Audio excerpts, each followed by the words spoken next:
ሙስና ኢፍትሐዊነትን ያነግሳል። ሙስና ስርዓት አልበኝነትን ያስፋፋል። ሙስና አለመረጋጋትን ያመጣል።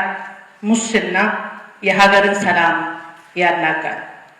ስለሆነም እንደ ሀገር ሁሉን አቀፍ ብልጽግናን ለማረጋገጥ ሀገራችን ለሁሉም ዜጎቿ ምቹ እና ተስማሚ እንድትሆን የጸረ ሙስና ትግልን በአግባቡ መታገል ከአመራራችን ከአባላችን የሚጠበቅ ነው። ሁለንተናዊ ብልጽግናን ለማረጋገጥ ሁሉን ኢትዮጵያውያንን አንድ ላይ ያሰባሰበ ግዙፍ ፓርቲ ነው። ፓርቲያችን በሚመራበት የመደመር እሳቤ ሌብነትና ብልሹ አሰራር ቀይ መስመር መሆኑን ያስቀመጠ ሲሆን በሌሎች የፓርቲ ሰነዶችም በትኩረት ትግል እንደሚያደርግበት በግልጽ ያስቀመጠ ፓርቲ ነው።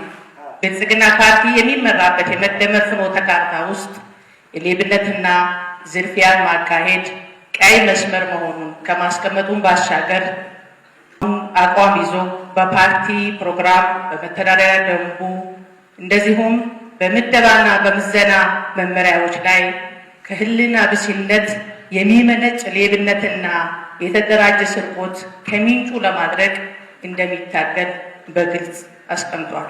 2/2015 ላይም ሙስና ህግና ስርዓትን ተከትሎ ከመስራት ይልቅ ስልጣንና ኃላፊነትን ያለአግባብ በመጠቀምና ህግና ስርዓትን በመጣስ የመንግስትና የህዝብ ሀብትን እና ንብረትን መስረቅ፣ መዝረፍ፣ ማጭበርበር እንዲሁም በጉቦ፣ በዝምድና፣ በትውውቅ፣ በፖለቲካ ወገንተኝነትና በሃይማኖት ትስስር በመመርኮዝ ፍትህን እያዛቡ የግል ጥቅምን ማካበትና ሌላውን ወገን ተገቢ ባልሆነ መንገድ መጥቀም ወይም መጉዳት ነው በሚል በግልጽ መመሪያው ላይ አስቀምጧል።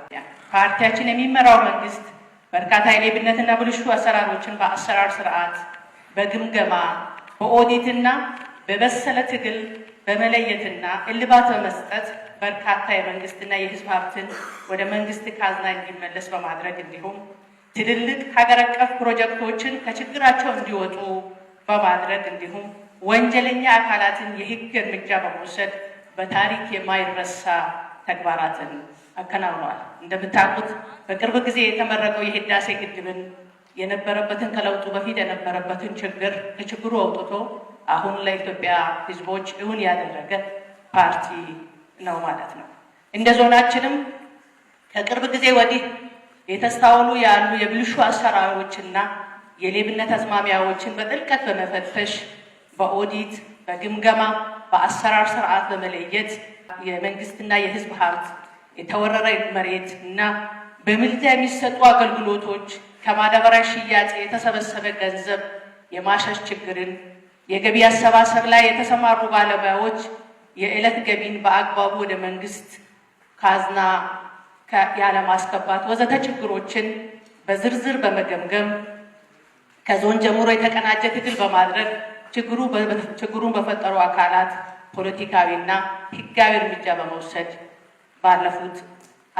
ባለፈው ዓመት ችግሩን መሻገር ችለናል። በቀጣይም እንዲህ አይነት ብልሹ አሰራሮች ሲገጥሙ አምርረን በመታገል በተለይም የፓርቲ አመራሮቻችን አባላችን በየመድረኮቻቸው የሚኖራቸው መድረኮች መታገል ችግሩ ሲገኝ እርምጃ የሚወስዱ መሆኑን ቤቱ በደንብ ማወቅና የትግሉ አካል መሆን ይኖርበታል። ተሞክሮ እንደሚያሳየው ሙስና በአግባቡ ለመቀነስ ብሎም ለማጥፋት ቁርጠኛ የፖለቲካ አመራር ያስፈልጋል ይላል።